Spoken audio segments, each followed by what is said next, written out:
Só um minutinho. Pronto. Então, vamos lá. Para nós iniciarmos, nós vamos ver as relações econômicas na Mesopotâmia, que fica lá na página 82, tá certo? Página 82. Deixa eu colocar aqui no chat, vocês vão falando alguma coisa aí, a gente vai vendo aqui. Deixa eu colocar a página no chat aqui, 82. Aí, certo? Para quem não viu, 82, 82, 82, e aí vamos, certo? Ok. Relações econômicas na Mesopotâmia.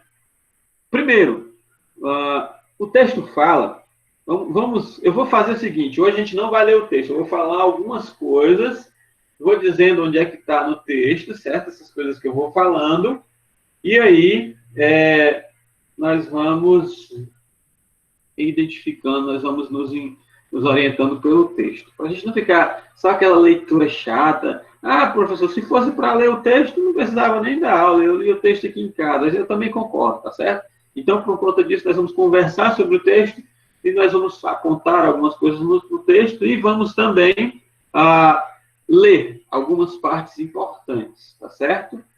E a tia Eliane, ela está com alguns problemas pessoais, mas rapidinho ela está de volta, tá certo? Eu falei com ela ontem, ela está melhorzinha, depois ela vai ficar melhor, depois ela vai ficar melhorzona, e depois ela volta, tá certo? Então, vamos só esperar aí que ela fique boa. Primeiro, o texto fala que os povos, eles tinham diferentes características econômicas, sociais, mas mesmo assim eles eram bem parecidos, certo? Eles eram bem parecidos. Isso acontece por quê? Porque, mesmo sendo diferentes, mesmo sendo povos diferentes, vivendo na região da Mesopotâmia, esses povos, eles eram governados pelo único, eles eram controlados pelo único exército, que era o exército do rei sacerdote. Então, o rei sacerdote, ele controlava aquele povo, certo? E controlando, ele gerava certas coisas em comum em todos eles, tá certo? E a economia desse lugar, como nós estamos falando de economia, né? Era geralmente... Quando a gente fala de economia, professor, o que é falar de economia? O que é estar falando de economia? Me ajuda aí, professor, a entender. Economia é aquilo que gera renda, é aquilo que gera sustento para um povo, certo?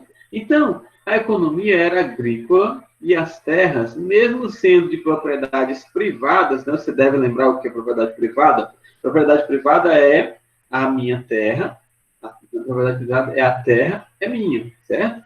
Então, sendo a terra minha, eu tomo de conta, eu faço aquilo que eu quero porque a terra é minha. Logicamente assim, né? Só que na Mesopotâmia não era bem assim. Mesmo a terra sendo uma propriedade privada, quem acabava controlando o uso daquela terra era o rei sacerdote, certo? Era aquele exército, era aquele povo, eram os líderes, certo? Era a liderança daquele lugar que controlava o uso da sua terra, mesmo ela sendo sua.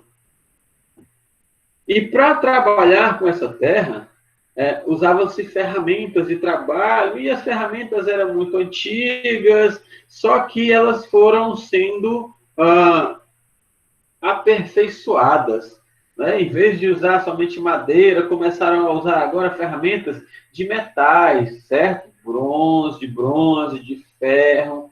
Essas ferramentas elas foram aperfeiçoadas, certo? E o trabalho ele era basicamente para estruturar, ele era basicamente agrícola e basicamente de estrutura para favorecer a atividade agrícola, certo? E para isso eram construídas várias coisas, diques, eram construídas barragens, eram construídos canais de irrigação, certo? E somente os camponeses e poucos os escravos, certo? Trabalhavam com essa construção, certo? Deixa eu permitir, pronto. Ok. Vamos seguir. Vamos para a página 83, certo? Todo mundo aí na página 83. Oi. Uma dúvida. Pode falar. Ainda, Pode falar. ainda existe alguns materiais que eles usavam para fazer construções, fósseis e outras coisas?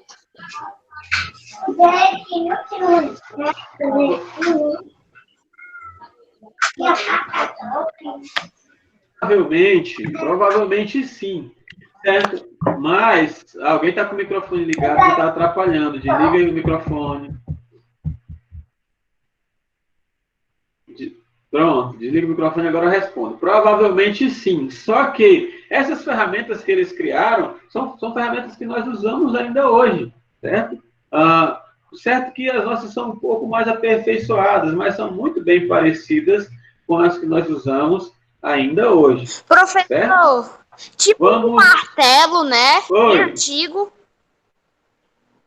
Martelo, enxada, certo? O machado. Tio. Machado. Essas ferramentas, elas são desenvolvidas nesse tempo aí. Tio, pode falar. Que eles foram, que esses materiais também foram evoluindo? Foram evoluindo por quê? Porque antigamente eles usavam de madeira, às vezes eram só um pedaço de ferro amarrado numa madeira, e aí eles começaram a aperfeiçoar, certo? O martelo, ele nunca foi um martelo como é o martelo hoje, certo? Mas aí foi aperfeiçoado e foi sendo melhorado para eles usarem e facilitar o trabalho deles, tá bom? Então, a página Professor, 83... Pode falar, professor, pode falar. Nessa época da Mesopotâmia, o território, ele já era governado com a escravidão ou era um simples reino? Já tinham escravos, certo? Já tinham escravos, só que não era bem como a nossa escravidão, como o nosso Brasil tratou dos escravos, não. Era um pouco diferente. Em uma outra oportunidade, nós falaremos um pouco sobre esse processo de escravidão, sobre a diferença do processo de escravidão antigo para o processo de escravidão que houve no Brasil, com os escravos da África, tá certo? Mas vamos seguir aqui na página 83. Ó, a página 83, ela fala que eles, com esse trabalho, com esse processo, eles começaram a acumular riqueza, certo? Eles começaram a acumular, começaram a fazer estoque de produtos, certo? As ferramentas se aperfeiçoaram, o trabalho ficou mais fácil, as pessoas começaram a conseguir fazer as coisas em menos tempo, então, por conta disso, eles produziam mais durante o dia. Eles produziam mais até do que aquilo que eles precisavam. Então, eles começaram a juntar, começaram a estocar essas coisas, que eles chamavam de acúmulo de excedente, né, da produção. Começaram a acumular. Acumulando isso aí, deixando de lado, certo? Eles trabalhavam com o quê, basicamente? Os principais produtos que eles plantavam. A gente pode ver isso aí na página 83. Os principais produtos eram o trigo, a cevada, era o linho, o gergelim, raízes, legumes. Eles criavam animais. Só um pouquinho, eu respondo já. Eles criavam animais para o consumo da carne e do leite. Que animais eram esses? Carneiros, bois e patos, certo? Daí, eles trabalhavam de forma agrícola e de forma pecuária, tá certo? Pode falar agora. Não tem como o senhor estava citando as plantas que eles plantavam, né? Isso. Eles ainda não plantavam beterraba, milho. Aí é mais para a turma dos índios, né? São mais os indígenas. Isso aqui, quando eu falei trigo, cevada, linho, gergelim, já é algo avançado, tá bom? Eles já evoluíram. Eles continuavam plantando essas coisas, beterraba, milho e tudo, só que agora eles estavam aprimorando. Certo? E aprimorando, eles chegaram ao trigo, chegaram à cevada, ao linho, tá bom? Certo? Eu já não entendi. Foram as novidades. Certo? Ei, professor. Oi. Esse acúmulo de riquezas e a melhoria da economia foi isso que resultou a invasão de outros povos na Mesopotâmia? Mesopotâmia? Vamos ver isso aí já já, tá certo? Segura aí a tua pergunta que já que eu vou responder ela. Tu vai ver. No decorrer da nossa reflexão aqui, a resposta chega nela. Obrigada. A resposta chega na sua pergunta. Daí iniciou o comércio, certo? Uma atividade econômica comercial. Por quê? Porque eles tinham coisas sobrando, certo? Só que um povo tinha, vamos imaginar que um povo tinha farinha sobrando e o outro povo tinha açúcar sobrando. E esse povo que tinha açúcar sobrando, ele precisava de farinha. Então, o que foi que eles fizeram? Começaram a trocar os bens que eles tinham de forma excedente. Ó, vamos fazer o seguinte, eu te dou um pouco da minha açúcar e tu me dá um pouco da tua farinha, certo? Então, eles começaram a trocar as coisas e aí começou a se iniciar uma atividade comercial, uma atividade econômica comercial. Ah, mas e aí quem não tinha para trocar, como era que fazia? Aí criou-se um sistema bancário, certo? E esse sistema bancário como era? Emprestavam-se as coisas a juros, com juros, certo? E o sistema era desenvolvido por meio de umas barrinhas de metal, certo?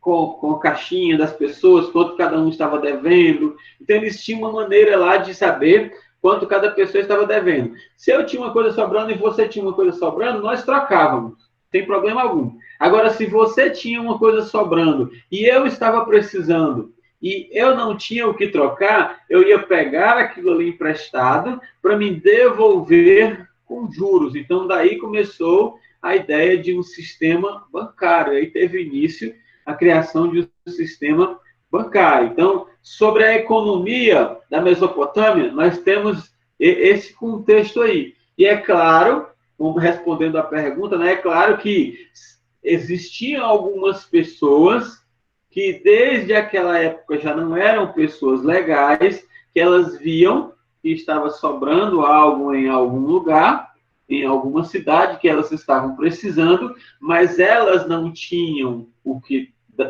trocar, elas também não tinham como comprar, então o que elas faziam? Elas invadiam e tentavam saquear, tentavam roubar aquilo que não era delas, tentavam se apossar daquilo que não era delas, para poder usufruir dos bens que foram reunidos pelo trabalho de outras pessoas, né? Coisa que não é legal, coisa que nunca foi legal e que nunca vai ser legal se apropriar daquilo que é dos outros, tá? Se eu quero, eu conquisto. Se eu não conquisto, eu não tenho, tá bom? Então, que seja dessa forma, que deveria ser dessa forma para todas as pessoas.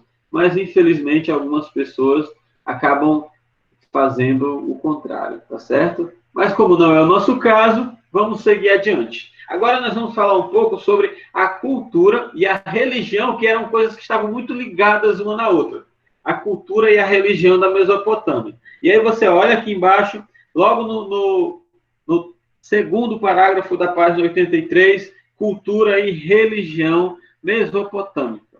A religião e a economia e a cultura, elas estavam voltadas para a agricultura, certo? Aquele povo era um povo agrícola, era um povo do campo, e tudo tinha ali alguma coisa a ver com o campo, alguma coisa a ver com a agricultura. E tudo isso era centrado em uma pessoa só, certo? Tudo isso tinha um líder, que era aquele lá que nós já falamos no início, que era o rei sacerdote, né, que era o líder. Ele precisava centralizar, ele precisava mandar, ele precisava garantir o seu poder.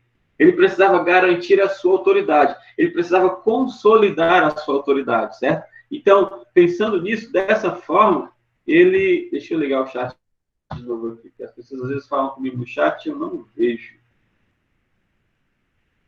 Pronto. Ok. Professor, eu não entendi essa parte que envolveu os povos agrícolas. Não entendi muito bem. Deixa eu falar. É assim, ó, o povo, ele era um povo do campo, certo? Então, a religião era uma religião de pessoas do campo. A economia era uma economia de pessoas do campo. A cultura era uma cultura de pessoas do campo. Então, tudo acabava sendo ali do campo, certo? E quando eu falo do campo, são pessoas agrícolas. Então, a cultura agrícola prevalecia no meio daquelas pessoas ali, no meio daquele povo ali, certo?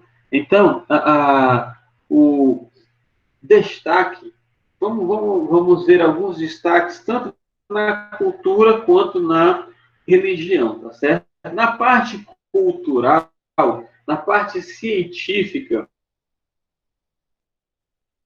nós temos dois destaques importantes, que é a matemática e a astronomia, certo? Matemática e astronomia. Eu quero falar rapidinho sobre a matemática e a astronomia para vocês, e depois nós vamos ver os dois destaques artísticos, né, na parte das artes, que é a arquitetura e a literatura, certo? E a literatura.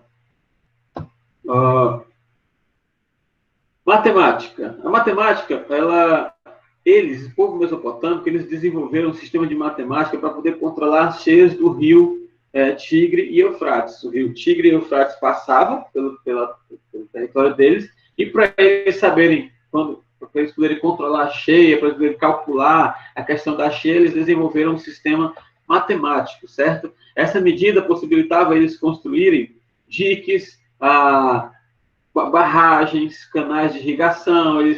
Qual a altura da barragem? O rio ele sobe tantos centímetros por mês, então a barragem tem que ter tantos metros. Então eles começaram a usar a matemática para poder trabalhar ao lado do rio Tigre e Eufrates. Nesse contexto aí, nesse período aí, também surgiu uma coisa que nós estudamos até hoje, a álgebra, certo? A álgebra, ela surgiu com o povo da Mesopotâmia lá, e também eles dividiram um círculo, que é, no caso, a geometria, dividiram um círculo em 360 graus, não é? Quando você faz um círculo, você faz 360 graus, e aí nós temos isso desde o povo da Mesopotâmia, tá certo? Então, a matemática deles foram muito desenvolvida naqueles tempos, e nós usamos até hoje, certo? Com relação à astronomia, eles construíram um negócio chamado de astrolábio, certo? O que é esse negócio de astrolábio? Astrolábio era um instrumento de barro, um instrumento feito por argila, feito com a argila, certo? E esse instrumento era usado para eles identificar as estrelas e os astros. Oi? Isso servia como régua? O astrolábio? Sim. Não. O astrolábio depois, quando termina a aula, tu vai na internet e coloca astrolábio, que aparece a foto, certo? Professor. Oi.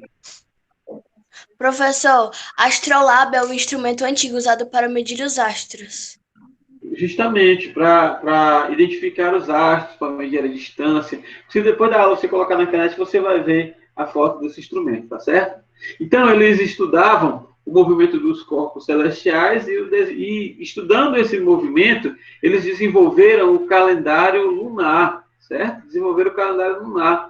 Foram eles que dividiram as semanas em 7 dias. Foram eles que dividiram os anos em 12 meses. Dividiram não, né? Perceberam, né? Porque a semana já era em 7 dias. Eles perceberam a semana em 7 dias, perceberam o ano em 12 meses, e os dias eles dividiram em 2 períodos de 12 horas. Então, foi estudando a astronomia que eles chegaram a essas descobertas aí, certo? Descobriram a semana em 7 dias, o ano em 12 meses, e os dias em 2 períodos de 12 horas. Então, a astronomia também, eles se garantiram também na astronomia. E na parte cultural, qual foi a contribuição deles na parte cultural? Eles contribuíram da seguinte forma. Professor. Oi. Professor, eles desenvolveram bastante astronomia, mas e a astrofísica, a astrologia, isso já é outra coisa, né? Isso, certo? Isso já é mais para frente, tá certo? Certo. Literatura. O que foi que eles fizeram com relação à literatura? Página 84. Vamos lá para a página 84. A gente está terminando, certo? Eu acho que tem gente aí que está com o relógio com o tempo errado. Tinha uma pessoa desesperada aí dizendo que a minha aula terminou mas ainda faltam 10 minutos. Ajeita esse relógio aí, tá? Tem cuidado, senão você vai acordar mais cedo, Não, vai sair mais cedo. professor, é que eu ia mandar 2 horas, aí eu botei 12 horas sem querer. Ah, tá certo. Então, vamos lá, certo? Literatura, diretamente ligada à religião e aos feitos mitológicos, certo? As ações dos deuses. Foi nesse período aí que surgiu algo muito conhecido, que foi a epopeia, certo? O que era a epopeia? Primeiro, quem escreveu a epopeia? A epopeia que foi escrita por Gilgamesh, certo? Foi uma obra, na verdade é uma das obras mais conhecidas dessa época aí, a epopeia. Essa obra, ela conta a história de um herói mesopotâmio que queria se tornar imortal. Então, é um livro que conta a história de um herói, e esse herói queria se tornar imortal. Esse livro foi escrito por Gilgamesh, certo? Qual é o nome do herói, professor? Eu não lembro o nome do herói agora, mas você consegue acessar o livro, certo? Professor, O autor é Gilgamesh. Oi. foi nessa época que surgiu já as crenças ou elas já existiam? Surgiu o quê? As crenças. As crenças. Sim. Eles já acreditavam. A gente vai ver agora. Você vai ver, ó. Sua pergunta vai ser respondida daqui a pouco. Ok. Guarda ela aí, certo? Então, duas coisas importantes surgiram na literatura daquela época. A epopeia, tá? E depois surgiu o mito do dilúvio, certo? O mito do dilúvio. Nós sabemos que o dilúvio é uma história cristã, registrada nas Sagradas Escrituras, mas outros povos também contam essa história, já para dar uma reforçada, né? Na Bíblia. Porque a Bíblia diz que aquele dilúvio é mentira. Não aconteceu isso não, é invenção do povo. Não, outros povos também contam essa história, certo? Diversos povos contam essa história. E o povo mesopotâmico conta também essa história, certo? Depende da sua cultura, depende da cultura daquele determinado povo. Justamente, eu vou. Pode falar. É porque, tipo assim, eu já tinha ouvido falar que outros povos também falavam sobre o dilúvio, só que eles explicavam de formas diferentes. Pronto, pois olha como é que esses aqui explicam. Eles dizem o seguinte: foram os suméricos que escreveram, certo? E eles dizem o seguinte: ele fala que os deuses destinaram um herói, certo? O nome do herói é Utnapishtim, certo? Utnapishtim. Os deuses chamaram esse cara e disseram: ó, você vai juntar um casal de cada animal, vai colocar dentro de uma arca, a terra vai ficar cheia d'água, quando a terra secar, você pega esses animais e espalha pela terra para que eles possam povoar a terra de novo. Tá vendo como cada um conta de uma maneira diferente? Então, eles também tinham o mito do dilúvio. Então, as duas principais obras deles eram a epopeia e o mito do dilúvio. E com relação à arquitetura, né? Com relação à arquitetura, o que nós podemos ver? Também está muito ligado à religião, certo? Eles faziam coisas muito luxuosas, eles não eram, eu vou fazer uma igrejinha, vou fazer um templinho aqui, porque não. O negócio deles era luxo, era coisa muito grande. Eles criavam uma coisa que era chamada de zilgartes. Certo? Você pode olhar aí no seu livro, zilgartes, o nome. Eram grandes templos religiosos. E eles achavam que esses templos iam ajudar as pessoas a se aproximar dos deuses. Esses templos eles eram muito altos, certo?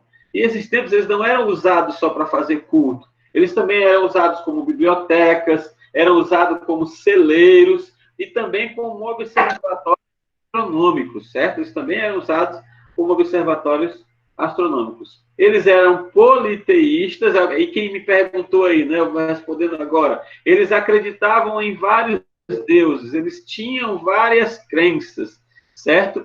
Os deuses deles eram figuras de homem e figuras de mulheres. Não eram só deuses homens, não. Eles acreditavam em deuses com figuras de homem e em deuses com figuras de mulheres. Esses deuses eles eram considerados imortais. E eles eram sempre associados a algum fenômeno natural. certo? Se chovia, foi o Deus da chuva que mandou chuva. Se caiu um raio, foi o Deus do raio que ficou com raiva e mandou um raio. E outras coisas mais. Quando a terra tremia, era um Deus que estava enfurecido, fazendo a terra tremer. Então, tudo aquilo que eles não entendiam, eles diziam que tinha sido um Deus que tinha feito, tá certo? Professor, eu Oi. acho que ano passado mesmo que a tia Eliane estava falando sobre isso, que era que os indígenas também acreditavam nesse tipo de deuses, dos fenômenos naturais. Pronto. Uhum. Professor, Exatamente. E outra... professor,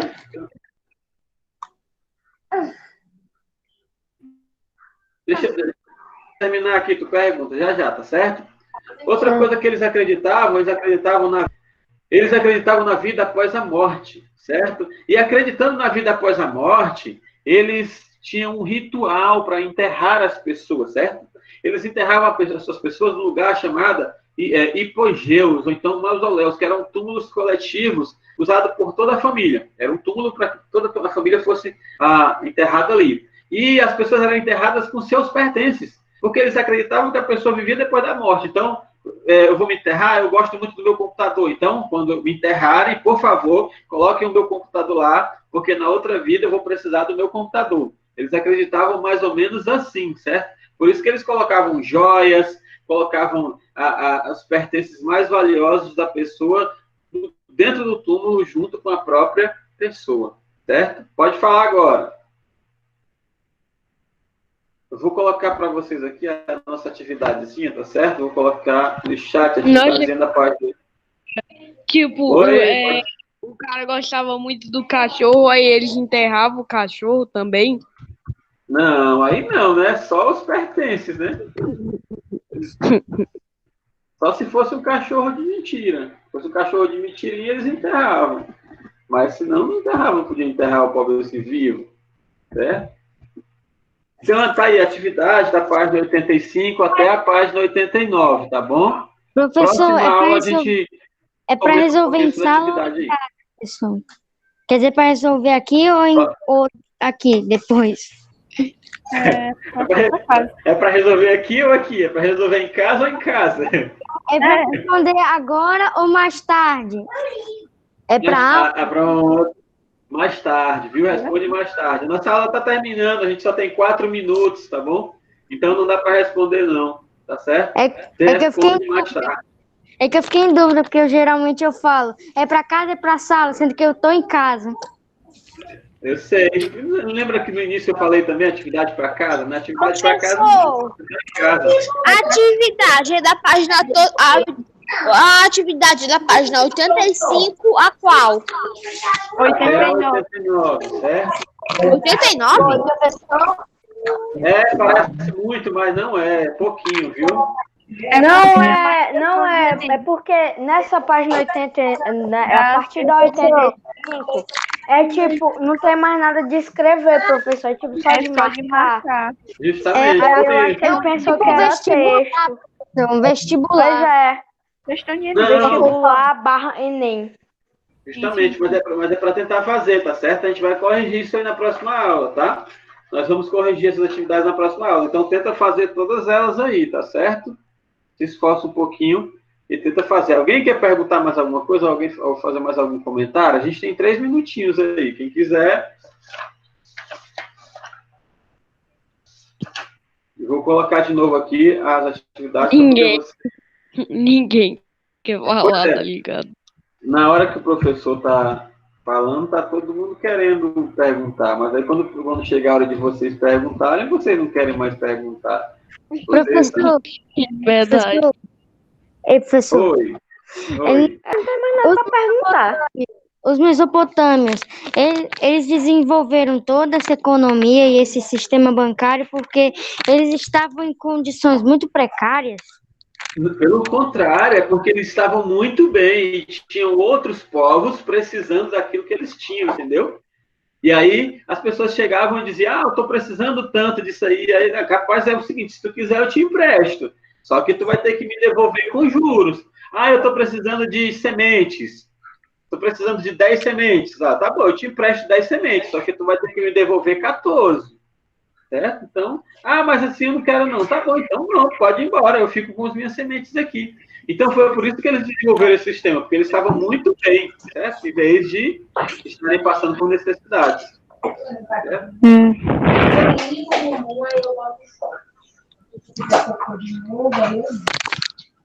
Estão perguntando as coisas aí, professor. Miguel, eu não entendi, Miguel, o que está querendo falar com o topo da pirâmide. Entendi.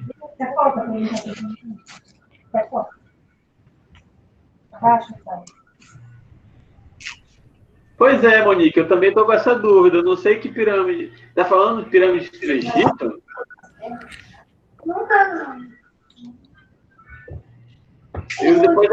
Depois nós conversamos melhor, tá, Miguel? Então, estou indo embora. Tchau, professor. Abraço para Topo de pirâmide de escala. Cara, sim, com certeza. Ele estava falando de... Bem rapidinho. Ele está falando de uma escala econômica, provavelmente, certo? Existia, sim, um topo. Realmente, certamente Mesopotâmia estava no topo, tá bom? Então, tinham outros povos que também tinham condições, mas não tão quanto ela, tá? Então, professor,